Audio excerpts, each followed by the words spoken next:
días. Soy el profesor titular de la Cátedra de Farmacología y Toxicología, el doctor Roberto Mario Balabán, y voy a presentar el tema farmacocinética cualitativa. La farmacología nace como ciencia en el año 1847, cuando el señor Buchheim, en los países de habla alemana, en Dorpat, Estonia, propone que la farmacología se convierta en una ciencia experimental. A partir de ahí podemos hablar de la farmacología como ciencia y comparte con las ciencias diversos aspectos: un pensamiento sistemático, un marco teórico, objeto de estudio y finalidad. Dentro de los objetos de estudio debemos considerar entonces a la farmacocinética y la farmacodinámica como dos objetos de estudio principales.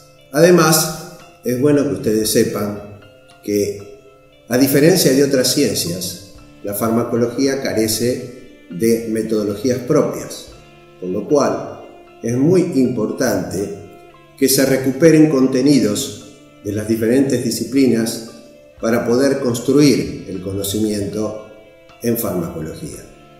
Dicho esto, entonces comenzamos diciendo qué es la farmacocinética. La farmacocinética es entonces lo que el organismo le hace al fármaco. Es decir, la farmacocinética abarca distintos procesos que tienen que ver con que luego de entrar al organismo por las rutas que llamamos vías de administración, el fármaco sufre los siguientes procesos. En primer lugar, a este proceso va a tener que entonces sufrir disgregación y disolución.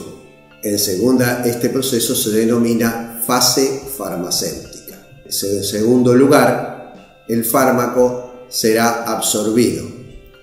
Absorción se define como la velocidad y grado con que un fármaco abandona el sitio de administración, ya sea la piel, que tendrá que atravesar varias capas, o el intestino, donde tendrá que atravesar solo una. El proceso de absorción nada nos dice acerca del fármaco que llega activo a la circulación general o al sitio de acción. Por lo tanto, es mucho más importante para el médico de atención primaria el conocimiento del concepto de biodisponibilidad, que la definimos como la fracción de una dosis que alcanza la circulación general por cada vía, con excepción de la vía intravenosa, donde dicho parámetro farmacocinético es del 100%. La absorción necesita un fármaco hidrosoluble, es decir, lo que llamamos el fármaco libre, es decir, el fármaco rodeado de moléculas de agua.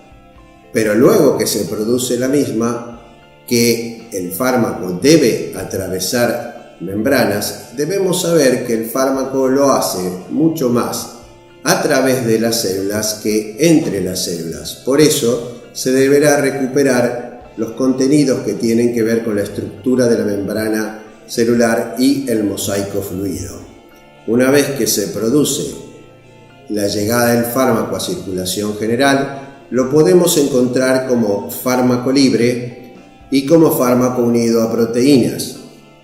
Es importante recordar que la diferencia de concentración entre las dos formas que acabo de citar es muy importante, porque los procesos de la farmacocinética nos indican, a través del propio nombre del tema que estamos charlando, que es una acción en movimiento, es decir, una película y no una foto.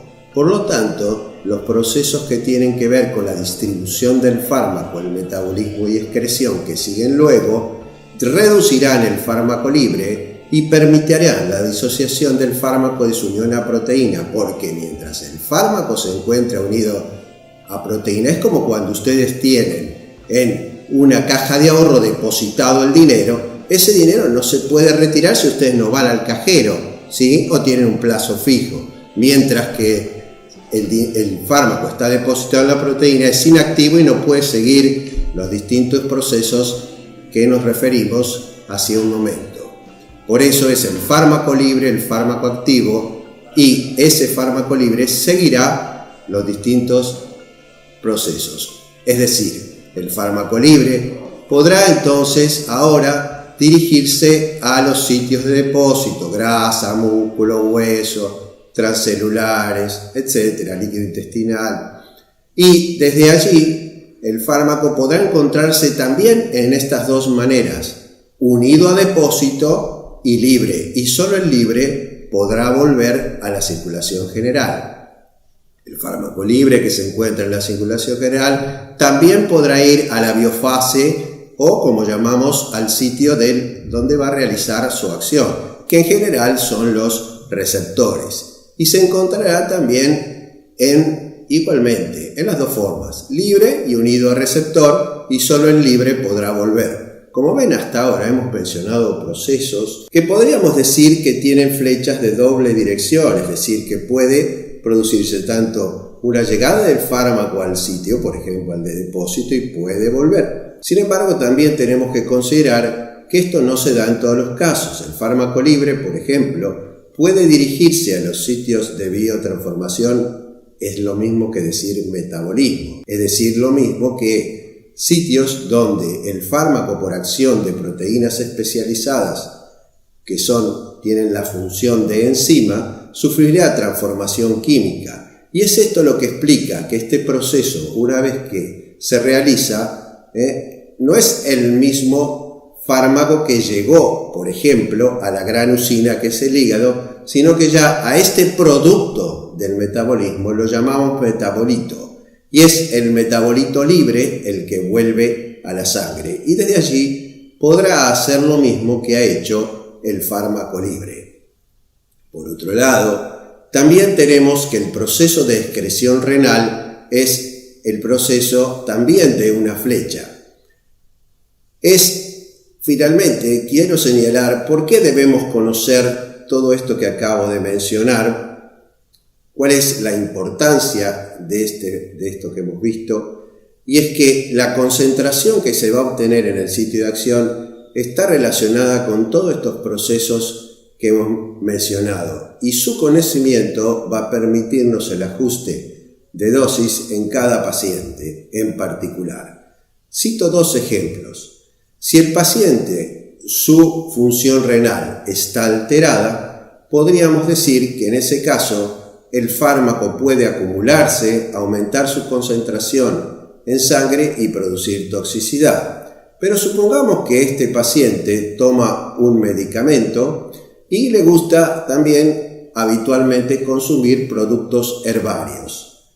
La interacción entre este medicamento y el producto herbario puede hacer que rápidamente sea metabolizado por el hígado y que no realice el efecto esperado. Es decir, que podremos tener en este caso falta de efecto a diferencia del otro que teníamos toxicidad. Por último, cerrando todo esto, los procesos farmacocinéticos descriptos deben ser denominados con la terminología que usamos en farmacología.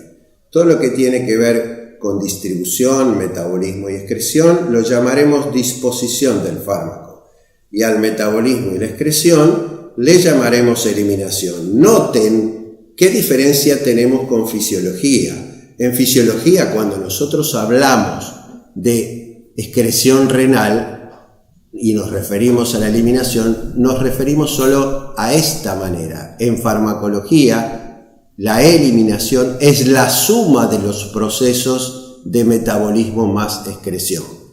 El proceso metabólico, como dije antes, se va a llevar no solo en el hígado, sino en otros sitios como piel, pulmón, intestino, riñón, sistema nervioso, etc. Podemos decir que existe una sigla que de alguna manera la define, que es la letra inicial de cada uno de los procesos que hemos mencionado. La liberación, la absorción, la distribución, el metabolismo y la excreción. La sigla es LADME y hoy en día cualquier libro de farmacología o texto actualizado en lugar de farmacocinética dice LADME. El análisis de estos procesos en detalle es lo que vamos a comenzar a hacer actualmente, porque, como hemos dicho, la resultante de la suma de todos esos procesos tiene que ver con la concentración del fármaco en el sitio de acción. Y hemos visto que esto, cuando presenta alteraciones, puede generar toxicidad por el fármaco o falta de efectividad. Comenzamos entonces con el proceso de absorción, ya definido anteriormente. El proceso de absorción tiene distintas variables que lo condicionan, produciéndose un aumento de la velocidad de absorción o una reducción de la misma. En este sentido, comenzamos mencionando el tamaño molecular. Sustancias de radio pequeño como urea, litio, pueden atravesar la membrana a través de los poros acuosos formados por las acuoporinas. Pero si pensamos en el radio hidratado de los cationes o aniones, como el potasio o el cloro, veremos que los poros son pequeños para su pasaje y necesitan sitios en la membrana que tienen una conductancia preferencial. Ustedes saben que la conductancia es la inversa de la resistencia y allí se produce una facilitación en el pasaje de los iones. Ya las grandes macromoléculas como las proteínas requerirán un pasaje a través ya sea de los linfáticos o de las vénulas. Además del tamaño molecular, es importante la superficie absorbente. A mayor superficie, mayor velocidad de absorción. Por ejemplo, grandes superficies como intestino, 200 metros cuadrados, una canchita de fútbol, y también podemos hablar de la piel. Otro factor importante es la circulación en el sitio de absorción. Todo lo que produzca un aumento de la circulación, como por ejemplo masaje, calor local, ejercicio, sabiendo que la sangre es la que lleva la sangre a todos los tejidos, lleva todos los fármacos a los tejidos y los lleva a los sitios donde se van a depositar, a actuar, a eliminar. Es entendible que cuando yo aumento la circulación por estos procedimientos que dije recién, se produzca entonces un aumento de la velocidad de absorción del fármaco. Sin embargo, si por el contrario se produce una reducción de la circulación en el sitio de absorción, se reducirá la absorción de los mismos. Han visto ustedes que se utiliza muchas veces en guardia anestésicos locales unidos a sustancias que producen vasoconstricción. El objetivo es reducir la circulación local para que el anestésico permanezca más tiempo. Han visto también que muchas veces ocurre que la administración, por ejemplo, en deportistas que practican doping de insulina en el muslo, al correr puede terminar con problemas como hipoglicemia debido a que el ejercicio ha aumentado la circulación y ha aumentado la absorción de la misma. Por otro lado, también tenemos otros factores que tienen que ver con esto, como por ejemplo, son más específicos algunos de algunas vías de administración. Por ejemplo, nosotros tenemos que ver que si tenemos 3 compuestos distintos en 3 formas farmacéuticas, por ejemplo, digamos uno que sea tableta, el otro que sea una suspensión oleosa y el otro una solución acuosa, de acuerdo a su velocidad de disolución, se absorberán con distinta velocidad de absorción. Por ejemplo, primero la solución acuosa, luego la suspensión oleosa y por último la tableta que obviamente necesitará disgregarse. Continuando con los factores, también tenemos que ver la vía de administración. Recordemos que la vía intravenosa saltea todas las barreras de absorción y su biodisponibilidad es del 100%. Por otro lado, también tenemos que tener en cuenta el papel que juega el pH y el pK, no solo en la absorción de fármacos, sino también en distribución, como asimismo en metabolismo y en excreción. En esto vamos a hacer un hincapié en algunos aspectos particulares. La construcción fundamentalmente del conocimiento en farmacología que permite la excreción de fármacos del organismo en ciertas intoxicaciones, como por ejemplo la intoxicación por aspirina y la intoxicación en los atletas, por ejemplo, que hacen doping con anfetamina, se basa justamente en recuperar los contenidos previos, como ya se ha dicho, que tienen que ver con los conceptos de pH, pK, ácido y bases débiles, lo que permitirá que podamos entender el objetivo fundamental que perseguimos cuando deseamos eliminar un fármaco, por ejemplo, como la aspirina o la anfetamina, por vía de excreción urinaria. En ese sentido, si un paciente está intoxicado con aspirina, la aspirina es el nombre comercial del ácido acetilsalicílico, ese es su nombre genérico o según denominación común internacional. Lo que deberemos hacer es alcalinizar la orina con bicarbonato, y no solo la orina, sino también la sangre, para sacar a la aspirina del sistema nervioso central.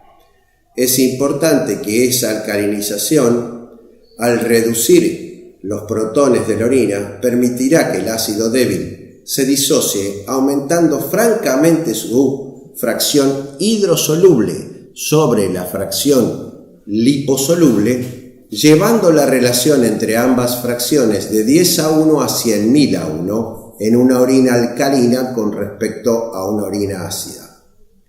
Por el otro lado, si el paciente está intoxicado con anfetamina, una base débil, lo que haremos es entregar protones. Esto lo haremos a la orina. Esto lo haremos a través de acidificar la orina con cloruro de amonio o ácido ascórbico. Este procedimiento hará que la base débil, anfetamina, con un pK de 9,8, mientras que el pK de la aspirina, ácido débil, es de 3,5, capte esos protones, aumente también su fracción hidrosoluble con respecto a la fracción liposoluble, que ahora mismo es bueno recordar que las fracciones liposolubles atraviesan libremente las membranas, mientras que las hidrosolubles, debido a que tienen carga, sufren la trampa iónica, de tal manera que al aumentar la fracción hidrosoluble, como hemos dicho, del ácido, la base débil, lo que ocurrirá es que quedarán atrapadas en los túbulos renales y de esa manera aumentará su excreción. En la ciencia de la farmacología, que como dije anteriormente, que he mencionado, se basa en la definición que Albert Einstein dio de ciencia. Él dijo que la ciencia era el intento secular por interpretar mediante el pensamiento sistemático los fenómenos perceptibles de este mundo en una asociación lo más amplia posible. Dentro de la ciencia de la farmacología, y ya vimos que su valoración es experimental, nos comunicamos muchas veces a través de un lenguaje que debe ser claro y preciso para evitar confusiones. En ese sentido, debemos tener bien claro que no es lo mismo decir fármaco que decir droga. Fármaco viene del griego pharmakon, que significa remedio, y farmacología agrega logos, que significa tratado o la verdad acerca de una discusión racional. En ese sentido, hablar de fármaco es de hablar de una sustancia química que, a diferencia de la droga, aunque ambas interactúan con organismos vivos, tiene un fin útil, es decir, el fármaco es utilizado para profilaxis, diagnóstico, tratamiento o modificación de funciones fisiológicas. La droga es una sustancia química, pero no tiene el fin útil que tiene el fármaco. es importante señalar que algunos fármacos pueden tener, además de lo que dije antes, ambas acepciones. Por ejemplo, la morfina puede ser utilizada en el tratamiento de los pacientes con cáncer para aliviar el dolor. Sin embargo, la heroína, uno de ese grupo, es utilizado como droga de adicción. Es el caso donde el grupo de fármacos mencionado puede ser usado en un caso como fármaco y en el otro como droga. Asimismo, es importante señalar que el próximo concepto que veremos tiene que ver con las rutas de ingreso de las distintas sustancias, tanto drogas como fármacos, al organismo. Estas rutas de ingreso las llamaremos vías de administración. Si recuerdan el caso de la UP2, donde teníamos un niño con varias deposiciones diarreicas de 4 años de edad que había tenido episodios similares, veremos si quisiéramos entonces prevenir la deshidratación de ese niño o tratarla, ¿cuál sería la vía de ingreso que, al igual que como hemos descrito con los fármacos, seguiría el agua que le damos? Y iremos haciendo entonces una comparación en los aspectos esenciales que nos permitirán comprender cómo la diarrea altera los procesos que hemos analizado con anterioridad y cuáles no, y cómo ventajosamente y con poco costo aprovechamos estos conceptos para tratar a los chicos con diarrea. Comenzaremos entonces señalando que las vías las podemos dividir en vías orales y vías parenterales. En general, me gustaría decir que si ustedes se ponen a pensar, todos preferimos la vía oral antes que la vía parenteral. ¿Por qué? La vía oral, ustedes comprenden, es una vía cómoda, me la puedo autoadministrar, no me duele, es más barata que la vía parenteral. Quiere decir que, evidentemente, si ustedes se ponen a pensar, elegirían la vía oral. Sin embargo, nosotros debemos pensar que para elegir una vía siempre tenemos que tener en cuenta distintos parámetros. Es decir, debemos ver no solo el fármaco, sino el paciente y muchas veces ambas situaciones. Por ejemplo, comprenderán que un paciente que está vomitando, o un paciente que está inconsciente, o un paciente que está en una emergencia, no podemos administrar el fármaco por vía oral, tampoco en pacientes poco colaboradores. Los niños, en general, son muy poco colaboradores y no es posible ver a las madres forzándolos con una cuchara para que ingieran el medicamento. En esos casos, si es necesario, deberemos emplear otra vía diferente de la vía oral. Por eso, comparando con la parenteral, vemos que la parenteral es incómoda, tenemos que buscar a alguien que la administre, es dolorosa, son mucho más caros los compuestos que utilizamos y finalmente esta vía tiene el riesgo de transmisión de infecciones serias como por ejemplo Chagas, hepatitis, SIDA, etc. Habiendo hecho un señalamiento general, también tendremos que ver que muchas veces el hecho de no poder administrar un fármaco por vía oral tiene que ver con el fármaco. Por ejemplo, no es posible administrar un antibiótico aminoglucósido en general por vía oral porque es tan polar que no va a absorberse. Y otro ejemplo más.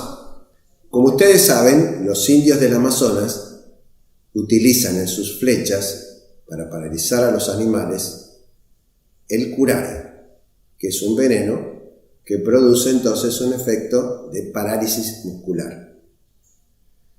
Y después, esto llama la atención, se comen la carne de dichos animales. Ustedes se preguntarán por qué. La respuesta es que el curar es tan polar que no atraviesa la membrana intestinal, y por eso es que pueden hacer esto. Es decir, que hay fármacos que, debido a su característica de imposibilidad de absorción por el tamaño molecular, no deben ser utilizados por vía oral. Además, tenemos que hablar ahora en general de cada una de estas rutas o vías de administración. Y vamos a comenzar haciéndolo entonces justamente por la vía oral. Imaginémonos la situación en la cual cualquiera de ustedes ingiere un medicamento. El medicamento, de acuerdo a lo que ya se dijo con anterioridad, sufrirá procesos farmacocinéticos. Es muy importante que el médico de atención primaria informe a los pacientes acerca de si este medicamento puede o no consumirse con alimentos, porque los alimentos pueden formar complejos inabsorbibles con los fármacos y esto hacer que, como dijimos antes, no lleguen al sitio de acción y no tengamos el efecto esperado. En general, una vez que se ingirió, el fármaco va a sufrir los procesos de disgregación y disolución. Pero recordemos algo muy importante. ¿Dónde se hace la absorción y dónde se hace la digestión? Si miramos la mucosa del estómago, gruesa, una alta resistencia eléctrica, y además de esto, ¿no es cierto?, el moco, como ya dijimos, es, a diferencia del intestino, su superficie, por ejemplo, y la extensión del moco en dicha superficie, el intestino tiene 200 metros cuadrados, mientras que el estómago tiene una superficie mucho más pequeña.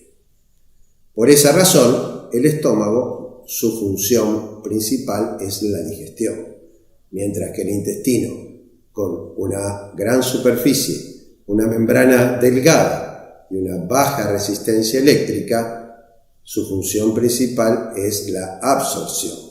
Por eso, independientemente del estado de los fármacos, ionizados o no ionizados, el sitio donde se van a absorber es en el intestino. ¿Y cómo llegamos al intestino? Tenemos que pasar el estómago. Por eso es muy importante la velocidad de vaciamiento gástrico. Muchos factores pueden alterar la velocidad con la que se vacía el estómago y alterar la biodisponibilidad de los fármacos. Por ejemplo, la jaqueca retrasa la absorción debido a una disminución de la velocidad de vaciamiento gástrico. Por otro lado, la neuropatía diabética afecta también y enlentece el vaciamiento gástrico. Otras situaciones que, al contrario, aceleran el vaciamiento gástrico son los fármacos procinéticos. Esto modifica la velocidad de absorción y la biodisponibilidad de los fármacos. Una vez que llegamos al intestino, vemos que a nadie se le ocurriría dar insulina por vía oral, porque las enzimas digestivas podrían inactivarlas. Un antibiótico, la penicilina G, es sensible al ácido clorhídrico y a nuestra edad, en los jóvenes, en general no podría darse por vía oral porque sería destruida. Solo se puede hacer en el adulto mayor por la hipoclorhidria relativa o en el recién nacido por su pH neutro ligeramente alcalino con variaciones que permitiría su absorción. Pero ni aún así debe ser una decisión el solo hecho de si puede o no absorberse. Debemos tener en cuenta el cuadro clínico del paciente para la decisión final de la vía a elegir. También, continuando con la vía oral, ciertos antibióticos como las tetraciclinas tienen la capacidad de quelar. Quelar significa precipitar, y si se toman con leche, por ejemplo, antiácidos, etc., la tetraciclina, a través de la precipitación con el calcio, va a no absorberse y al no absorberse no va a producir efecto. Además, hay requerimientos en relación a la presencia de nutrientes que tiene que haber para que se absorban. Por ejemplo, ciertos medicamentos antimicóticos requieren la presencia de grasas. Por otro lado, y aunque sorprenda, a pesar de lo que hemos visto, que hay que siempre preguntar si el fármaco se puede administrar o no con los alimentos, y eso se debe informar, es muy importante saber que en algunos casos, como los fármacos como el propanolol, la presencia de alimentos aumenta aún su biodisponibilidad porque mejora el flujo esplácnico. También es importante señalar que estos son algunos ejemplos y que no es necesario que ustedes aprendan todos. Simplemente sirve cada ejemplo que he dado para entender cómo modifica la absorción por esta vía en el caso particular de cada uno de ellos. Cuando llegamos entonces al intestino, podemos hablar de lo que ocurre con los fármacos en la luz y en la pared del intestino. Es importante señalar, por ejemplo, una situación corriente. Cuando una joven tienen que prescribirle anticonceptivos o está en tratamiento con anticonceptivos y necesita, por un proceso infeccioso, utilizar antibióticos. Es fundamental el recuerdo en esta situación de atención primaria de lo que llamamos circuito enterohepático. Podríamos mencionar que el circuito enterohepático ocurre en la luz del intestino de la siguiente manera.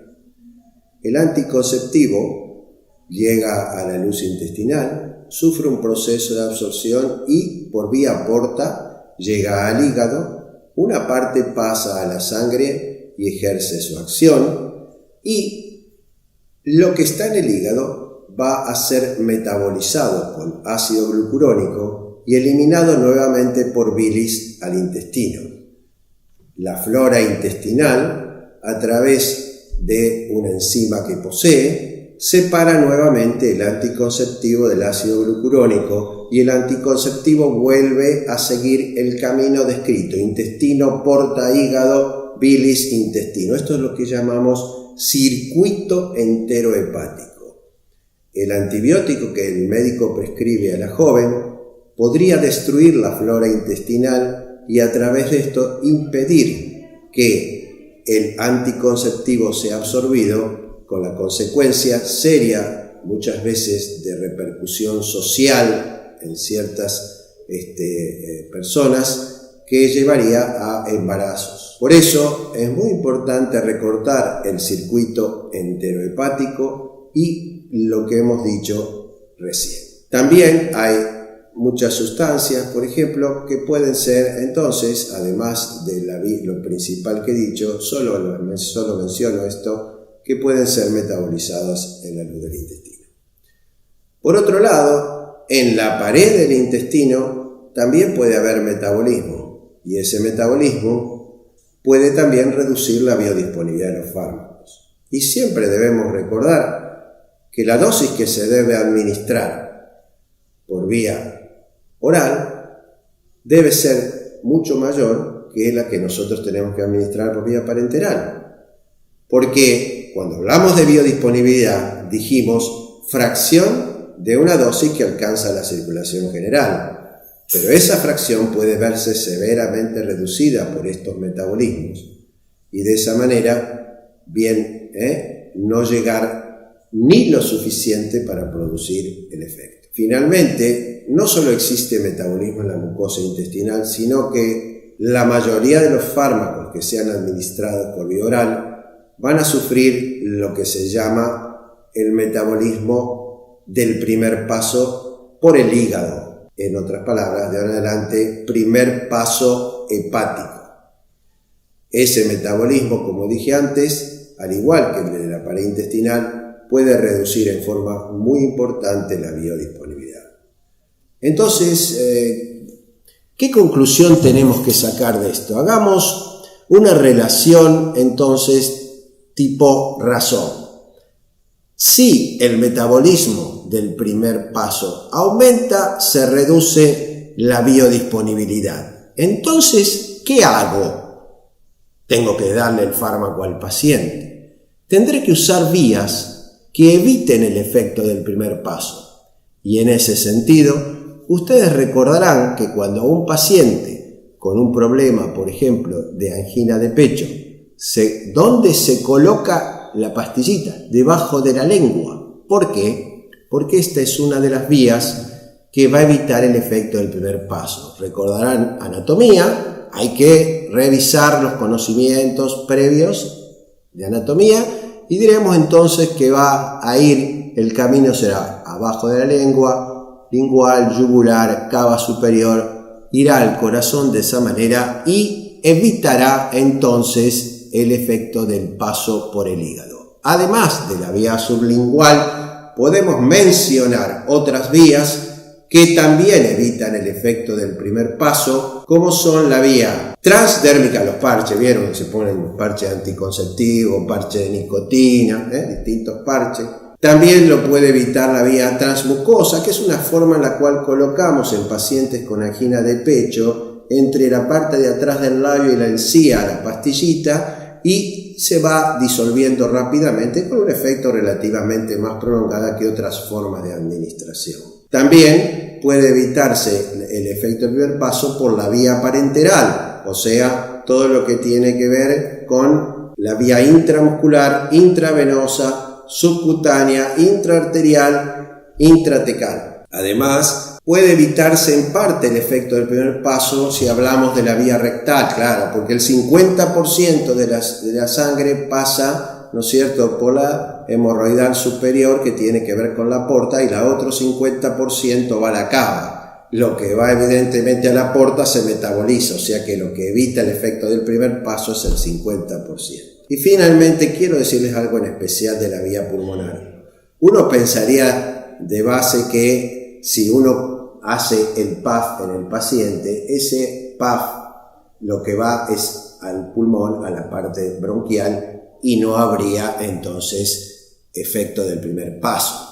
Pero yo quiero contarles que cuando se hace el PAF del paciente, con suerte logramos que el 10% llegue al pulmón. El otro 90% va a pasar a la vía digestiva y va a ser absorbido. Y podríamos tener por ese mecanismo efectos indeseables. Por eso es muy importante que para evitar esa parte que estoy mencionando, se diseñan fármacos en los cuales se pueda tener un metabolismo rápido y evitar el efecto del primer paso. Es decir, que no se produzca estos efectos secundarios por la absorción de lo que no llegó a los bronquios. En este caso, al revés, lo que hemos hecho es aumentar el efecto del primer paso para que no llegue a la circulación sistémica. Entonces hemos solucionado el problema. Cuando tenemos un problema a nivel del efecto del primer paso, tenemos otras vías que podemos utilizar. Finalmente, para concluir la vía oral, yo quisiera mencionar algo de los preparados de liberación prolongada, sostenida o regulada. Este tipo de preparados se utiliza cuando fundamentalmente yo tengo un problema de una forma sólida y la disolución de esa forma sólida como una tableta es la cuestión.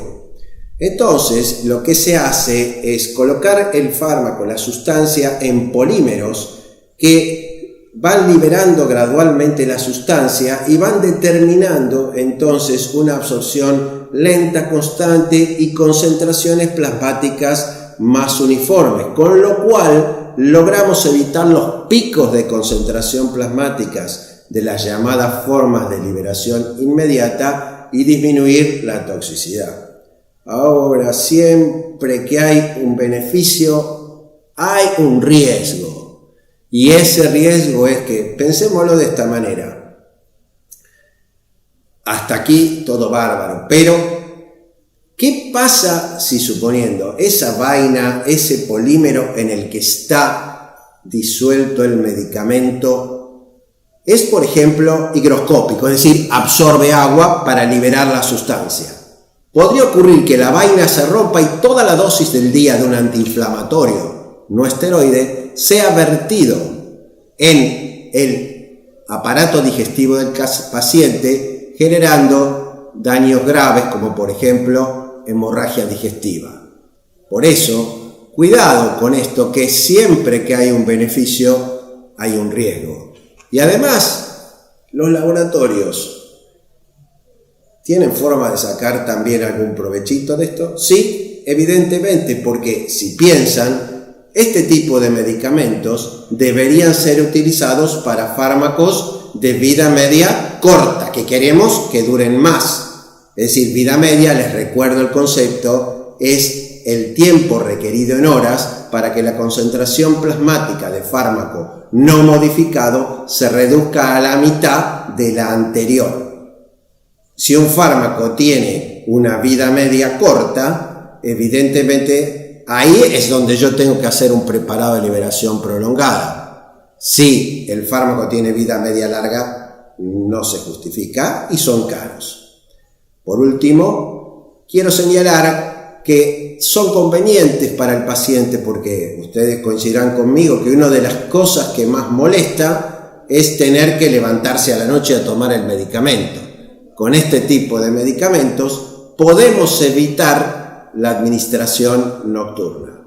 Sin embargo, como resumen final de esto, les pido que hagan un análisis de qué beneficios obtenemos y qué riesgos. Y finalmente, cuánto muchas veces los laboratorios nos llevan a utilizar formas a dosis fija. Nos referimos a cuando en una forma farmacéutica hay más de un medicamento, 2 o más. Y se basan para hacer esto en la conveniencia. Sin embargo, fíjense ustedes que hay que ver realmente que la asociación mejore la efectividad y obviamente cómo es la seguridad de la misma.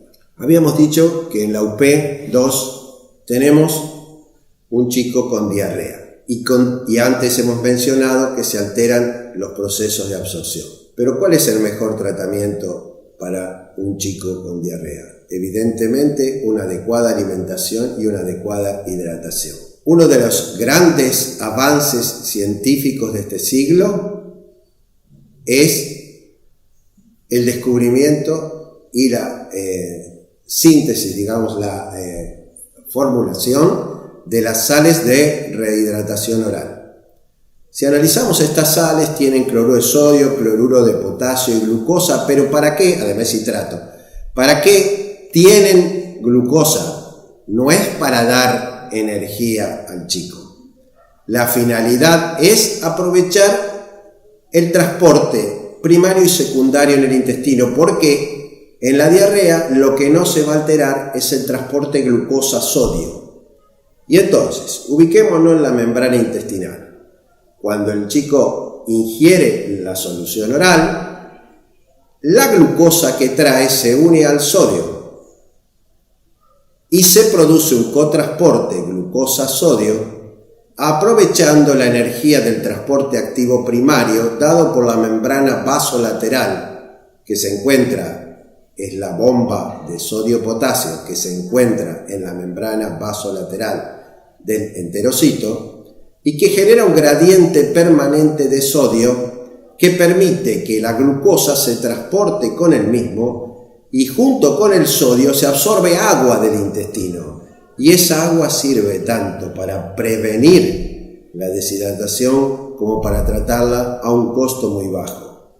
Debemos evitar en la diarrea el uso de otras sustancias que no han probado ser realmente efectivas, que empeoran la pérdida de líquidos, que tienen un costo, porque siempre hay un costo, beneficio, y finalmente que pueden ocultar en la materia fecal datos importantes como pueden ser la presencia de sangre. En el caso referido vimos que es un niño de 4 años y vemos que tiene diarrea. Esta enfermedad puede darse no solo en determinadas clases sociales, puede darse en cualquier clase, solo que muchas veces las causas y los motivos de presentación son diferentes. Por ejemplo, podríamos tener una diarrea osmótica en ciertos chicos debido a que los padres les dan exceso de hidrato de carbono, caramelos, chupetines, etc. Y esto no sería entonces el mismo ámbito ni la misma causa que genera en otros estratos sociales. Entonces empezamos con la vía intravenosa. Vamos a suponer que este chico que estamos hablando, que tenía la diarrea, 4 años, que ya había tenido episodios anteriores, no lo podemos rehidratar con sales de rehidratación y tenemos que pasar a la hidratación parenteral. ¿Qué vía podemos elegir? Sin duda, si tenemos que hidratar con grandes volúmenes y utilizar sustancias irritantes, elegiremos la vía intravenosa. La razón es que las venas son el territorio de capacitancia, mientras que las arteriolas representan el territorio de resistencia. Capacitancia implica una propiedad que tiene que ver con la distensibilidad. Por esa razón, si tenemos que administrar grandes volúmenes, lo haremos a través de las venas. Por otro lado, muchas veces necesitamos utilizar sustancias irritantes como el bicarbonato y lo hacemos a través de una vena central. La razón es que las venas tienen un gran flujo que diluye la sustancia irritante y las paredes de las venas son menos sensibles. Otra ventaja importante de la vía endovenosa es que en esta vía logramos el 100% de biodisponibilidad y en farmacología hay una curva que es importante no dejar olvidada. Además de la curva que hemos visto nosotros, que tiene que ver con todas las fases de la farmacocinética, la curva de concentración plasmática, me gustaría mencionar en este caso la curva tiempo-acción.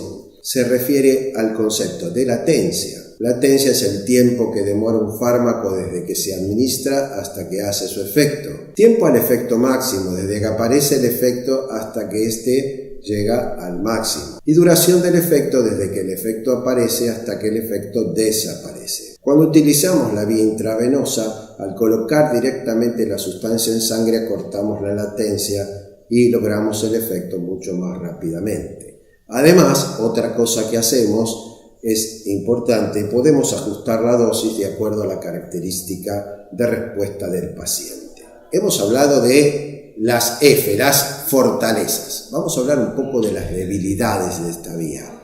Y es esencial recordar que en esta vía debemos tener en cuenta lo siguiente. Nunca deben emplearse suspensiones, sustancias oleosas, porque irían por las venas hasta los capilares pulmonares, donde quedarían atrapados. Es decir, se produciría una embolia pulmonar que podría costar la vida. Cuando vamos a aplicar una forma inyectable, tomemos siempre la ampollita en la mano.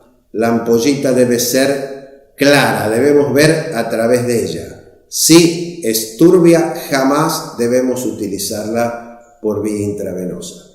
Además, ustedes saben, se produce muchas veces, lo habrán visto en los hospitales, infiltración. La sustancia química puede causar inflamación de la vena, llamamos flebitis. Además, sabemos que esta recomendación, vieron ustedes que están tan acostumbrados a esto, el uso de la vía intravenosa, la administración siempre debe ser lenta, nunca rápida, porque la administración rápida, acuérdense que ponemos el 100% de biodisponibilidad, entonces podemos tener efectos graves como arritmia, paro cardíaco, etcétera, etcétera. Siempre debe ser lenta. Y decimos finalmente que también la vía intravenosa, una vez que soltamos el lacito, el efecto no puede retroceder, pero debemos recordar que en el hospital tenemos para regular la chapita y además existen hoy en día para la administración de fármacos que por ejemplo pueden causar una hipotensión severa, bombas de infusión continua. Esto entonces en cuanto a la vía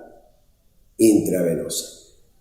Siempre analizaremos las fortalezas y las debilidades, comparando la vía intravenosa en algunos aspectos con otras. Por ejemplo, la vía subcutánea, a diferencia de la intravenosa, no permite grandes volúmenes, solo pequeños, y no permite sustancias irritantes, porque las sustancias irritantes producen efacelo y producen caída de la piel. Si comparamos con la intramuscular, se pueden administrar sustancias irritantes como las penicilinas benzatínica o procaínica, pero, como dijimos anteriormente, los volúmenes no son grandes, son moderados. Una comparación entonces en algunos aspectos. Vamos entonces ahora a la vía subcutánea. La vía subcutánea admite dos tipos de preparaciones distintas, las acuosas y las oleosas. Las preparaciones acuosas son aquellas en las cuales tenemos una absorción rápida, pero las oleosas logran una absorción lenta y constante con un efecto más sostenido. Ejemplo de esto, podemos mencionar la administración subcutánea de insulina. También podemos mencionar la administración por debajo de la piel en forma de implante de los llamados pellets. Pellets en inglés significa rollitos, o sea, gránulos que se colocan debajo de la piel y se van liberando lentamente. Por último, tenemos que ya mencioné el uso de anestésicos locales con vasoconstrictores. En este sentido quiero mencionar que no siempre podemos usar anestésicos locales con vasoconstrictores. Deberemos evitar el uso de anestésicos locales con vasoconstrictores en sitios donde la circulación es terminal, como por ejemplo en la punta de los dedos, nariz, labio, pene o lóbulo de oreja. La ventaja además del anestésico local, reduciendo este factor de absorción que ya hemos mencionado, ¿recuerdan? Que era el flujo sanguíneo en el sitio de administración, ¿sí? Reduciendo ese factor, también reduzco la absorción de la droga, dejo que la que está en el organismo se destruya y disminuyó la toxicidad. Finalmente, hablemos de la vía intramuscular. Es una vía importante a tener en cuenta y empecemos diciendo dónde debe administrarse el fármaco. Usualmente lo hacemos en el cuadrante superoexterno del glúteo, pero pensemos una cosa. ¿El magro tiene el mismo tejido adiposo que tiene el obeso? Segundo, ¿la mujer tiene el mismo tejido adiposo que el hombre? Tercero, ¿cómo es la irrigación del tejido adiposo? Menos del 2% del gasto cardíaco. Entonces, podríamos tener una que colocamos por vía intramuscular el fármaco y no obtener un adecuado concentración en sangre. Por otro lado, también tenemos el concepto de que vamos a hacerlo allí porque vamos a poder, si no, pinchar el nervio ciático. Recordemos algo muy importante. La farmacología se refiere a todas las edades de la vida. Y en los niños, el nervio ciático tiene una distribución errática el primer año de vida. Así que colocarlo en el superoexterno no es ninguna garantía. Por todo ello, es importante entender que la vía intramuscular debe realizarse o bien en el vasto externo o en el deltoides. Y debemos, por todas estas diferencias, tratar de minimizar el uso del glúteo. También acá tenemos dos tipos de preparados diferentes. Tenemos los preparados acuosos, que dependen, ustedes saben, del flujo, como conté, del atleta que se hacía insulina, ¿se acuerdan? Y le aumentaba la velocidad de circulación. Y tenemos los oleosos. Los oleosos, ustedes de fármacos todavía no hemos hablado mucho, están en este nivel de la carrera donde deben aprender todavía los nombres y muchas cosas. Por eso es importante solo mencionar el concepto. El concepto es que la administración de suspensiones en los cuales el fármaco está en un vehículo en el cual es insoluble permite la obtención de concentraciones bajas pero persistentes de los mismos. Y en aquellas situaciones en las cuales, por ejemplo, penicilina benzatínica, los microorganismos son muy susceptibles, concentraciones persistentes y microorganismos susceptibles, lo cual quiere decir que si yo tengo una neumonía no voy a utilizar esta forma de administración porque voy a necesitar una concentración elevada. Esto mantiene en el tiempo concentraciones bajas. Y esa característica es porque ese fármaco disuelto en el vehículo insoluble se va liberando gradualmente y nos da unas concentraciones persistentes, por ejemplo, de penicilina benzatínica de hasta 27 días con una vida media de 9 días. Por último, nunca, y recuerden, nunca deben utilizarse fármacos por vía intramuscular cuando el paciente está tratado con anticoagulantes. Y si se llevan la sorpresa que mientras miran un laboratorio encuentran una CPK elevada, recuerden que con la inyección intramuscular se está actuando sobre el músculo y esto podría explicar la CPK elevada. Hemos visto ya la subcutánea, la intramuscular, la intravenosa. Quiero decir algunas palabras de la vía intratecal y de la vía intraarterial. La vía intratecal, el objetivo de utilizar la vía intratecal o intrarraquídea es el evitar, esto es muy importante, colocar directamente el fármaco en el espacio subaracnoideo, saltando, ¿no es cierto?, a las meninges. Y esto es muy importante, saltar la barrera hematoencefálica.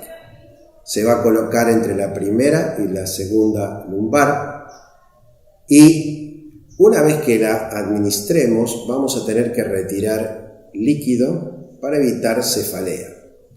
Hay que acordarse que la vía intratecal se puede producir convulsiones y que es importante en el tratamiento de muchas.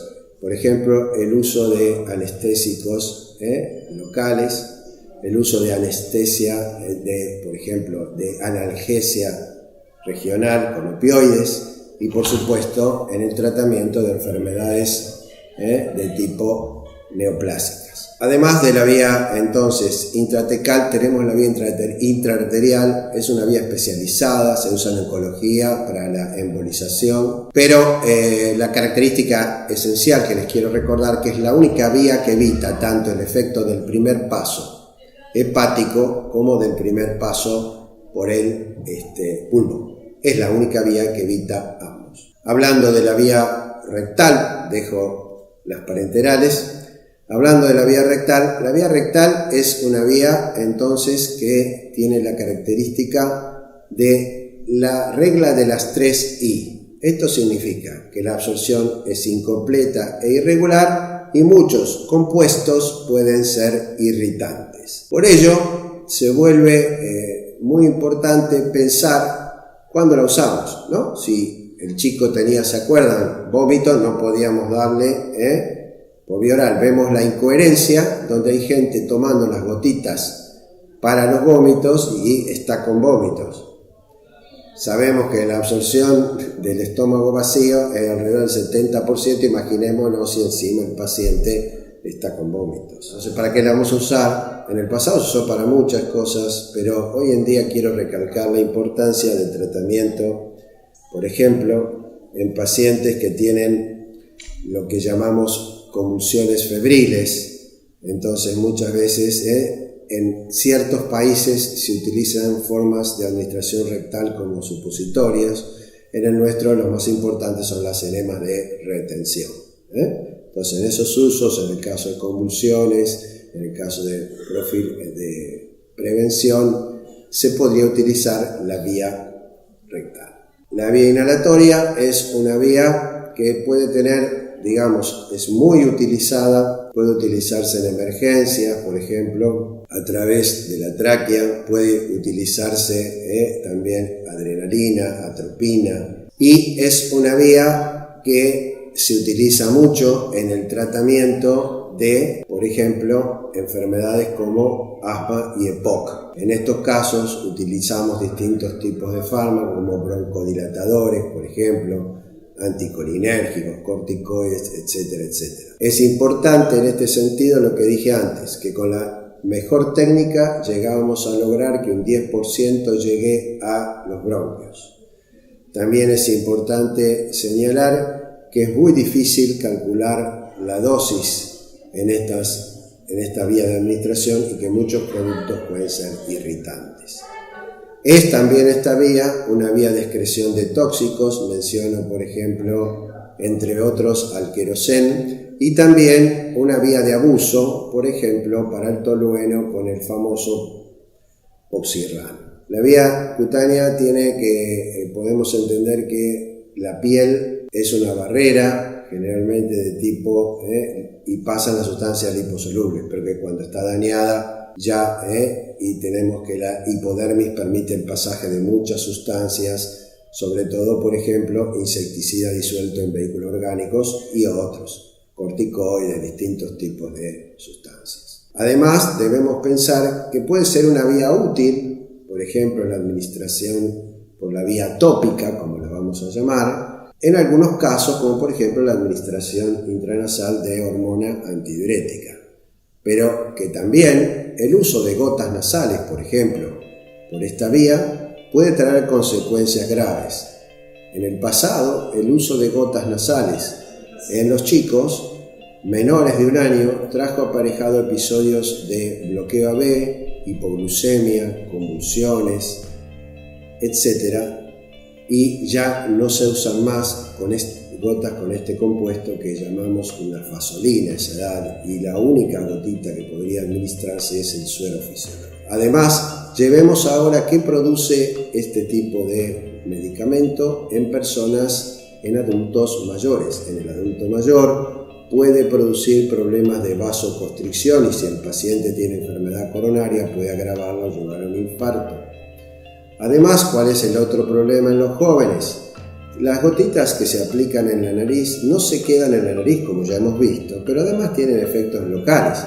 Un efecto local interesante e importante de retener en la fenilefrina es la lesión de los receptores alfa de la mucosa, lo cual, sumado al hecho que se producen fenómenos por la vasoconstricción que aumentan sustancias vasodilatadoras como la adenosina, los pacientes generalmente se viven quejando que a pesar que se pusieron la gotita se tienen que volver a poner y se genera una dependencia de las mismas. Ahora vamos a ver que no todo, hemos visto que hay usos que ayudan, mejoran la salud y hemos visto que hay otros que hacen lo contrario.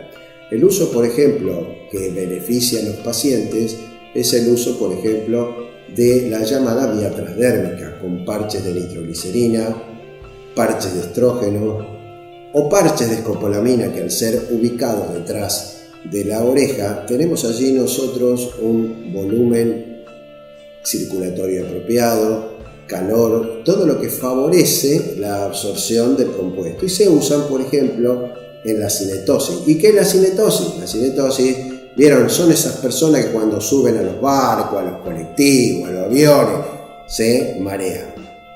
Entonces, podemos usar el parche.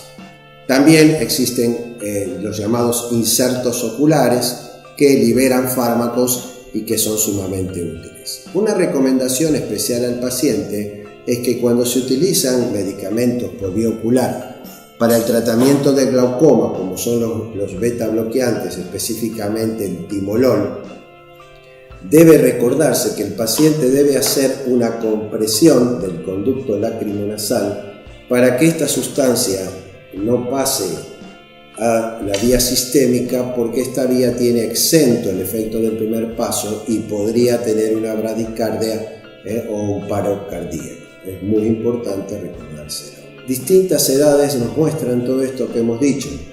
En el niño es común ver que se indican mezclas que contienen distintos tipos de medicamentos, antimicóticos, por ejemplo, también antibióticos, en formas farmacéuticas como por ejemplo cremas, también corticoides. Es importante que ese tipo de medicamentos a aplicar en la piel son una muestra muchas veces de imprecisión diagnóstica. Debemos establecer bien para dar un fármaco qué tiene el paciente. No hay posibilidad de dar fármaco si no se tiene un diagnóstico. En segundo lugar, las mujeres que utilizan muchas veces cremas vaginales pueden tener, como con sulfas, pueden tener irritación vaginal. Y seguimos con las mujeres. Cuidado donde las mujeres utilizan los corticoides. El uso de corticoides puede producir atrofia, hirsutismo. ¿Saben qué es hirsutismo? El aumento del vello en lugares que normalmente no lo hay. Y también estrías. Si se tienen que usar corticoides, habrá que utilizar corticoides de baja potencia, por ejemplo, en rostro, axilas, abdomen, etc. Todo esto que hemos dicho debe hacernos pensar, como resumen, que la vía tópica puede ser una vía muy útil en muchos casos, pero que también tiene enormes riesgos cuando la usamos en forma inadecuada. Con esto hemos hecho un análisis de las rutas, de las vías de administración de ingreso al organismo de los fármacos. Y como conclusión, la decisión de la vía se tomará en base a distintos procesos en los cuales realizaremos un análisis crítico de la situación que involucra tanto al paciente, al fármaco o a ambos.